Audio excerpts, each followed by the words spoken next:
Some players are just good, but a few are born to change the game. A'ja Wilson stepped into South Carolina as a freshman and instantly made her mark. She dominated every matchup, led her team to a national championship, and became National Player of the Year.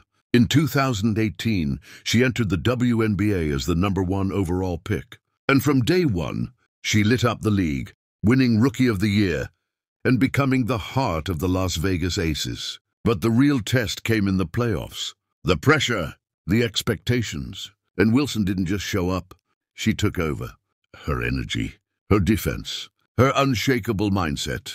All of it led her straight to the WNBA MVP title. From college star to league leader, A'ja Wilson proves one thing. When talent meets hard work, nothing can stop you. So when the world tells you it's impossible, remember A'ja, she didn't just play the game.